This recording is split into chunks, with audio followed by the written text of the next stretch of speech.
आज हम आपको ले चलते हैं राजस्थान की सियासत की उस धमाकेदार पिच पर जहां चुनावी बॉलिंग और बाउंसरों की कोई कमी नहीं है। राजस्थान में 13 नवंबर को 7 विधानसभा सीटों पर उपचुनाव होने वाले हैं, लेकिन हॉट टॉपिक सिर्फ चुनाव नहीं है, साथ में एक और मुद्दा भी ताजा चर्चाओं में है और वो है नए जिलों की समीक्षा और उनमें कटौती की संभावनाओं का, यानी नए जिले भी रिव्यू मोड में है। आप सभी को पता ही होगा कि साल 2023 में गहलोत सरकार ने एकदम धूम धड़ाके से 17 नए जिले और 3 संभागों की घोषणा की थी, जैसे मानो कोई स्पेशल ऑफर चला हो जिसमें हर विधानसभा को कहा गया हो तुम्हारा भी नया जिला बन सकता है, बस थोड़ी सी प्रगति की टीआरपी बढ़ा लो।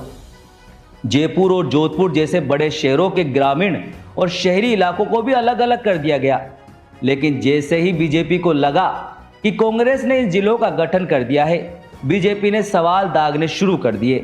बीजेपी ने कहा, भाई ये नए जिले सस्ते वाले पॉपकॉर्न की तरह सब जगह बांट रहे हो, क्या वाकई कोई ठोस मापदंड रखे हैं?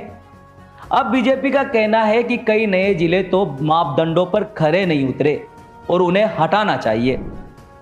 अब मुद्दा यह है कि क्या ये जिले जनता की सुविधा के लिए बनाए गए थे या सियासत की रसोई में चुनावी तड़के के लिए बनाए गए थे? तो जब कमेटी बनी, रिपोर्ट तैयार हुई और पूर्व आईएएस ललित के पंवार की अध्यक्षता में जिलों का प्रैक्टिकल एग्जाम हुआ, तो रिपोर्ट आई कि कुछ जिले छोटे मोटे ब्लॉक्स की तरह है, जैसे कि दूदू, साचौर, गंगापुर सिटी और केकड़ी। रिपोर्ट में यह साफ साफ बताया गया कि इनका क्षेत्रफल और आबादी दोनों ही साइज में मिनी है। अब कांग्रेस कह रही है कि ये छोटे जिले जनता की सुविधा के लिए है ताकि काम जल्दी हो, लेकिन बीजेपी कह रही है कि भाई ये तो बस चुनावी शोपीस है। कांग्रेस के नेता प्रतिपक्ष टीकाराम जूली साहब ने भी अपनी बात रखी और कहा कि ये जिले जनता की सहूलियत के लिए बनाए हैं और बीजेपी कह रही है कि ये जिले बस चुनावी फायदे के लिए बनाए गए थे। जनता भी सोच में है कि ये जिले असली काम करेंगे या महज सियासी फैंसी डिश है। अब जनता भी कंफ्यूज है। छोटे जिलों के लिए कुछ लोग खुश हैं क्योंकि उनके हिसाब से इससे अधिकारियों तक पहुंचना आसान हो जाएगा, जैसे कि मानो कोई फास्ट फूड डिलीवरी हो। वही कुछ लोग सोच रहे हैं कि इतने छोटे जिलों में प्रशासनिक व्यवस्था फिट नहीं आएगी, जैसे छोटा टिफिन बॉक्स हो लेकिन भूख बड़ी हो।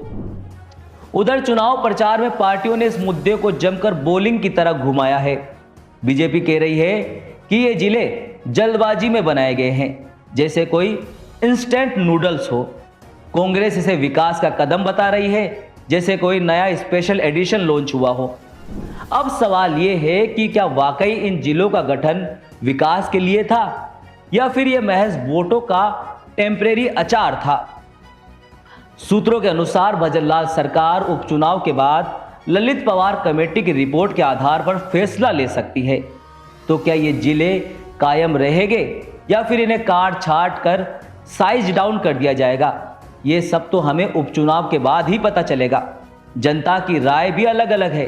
कुछ लोग इससे खुश हैं, उन्हें लगता है कि इससे संसाधनों का सही इस्तेमाल होगा, और कुछ लोगों को लगता है कि यह महज एक सियासी गुब्बारा है जो हवा निकलते ही नीचे आ जाएगा। तो दोस्तों, आपको क्या लगता है?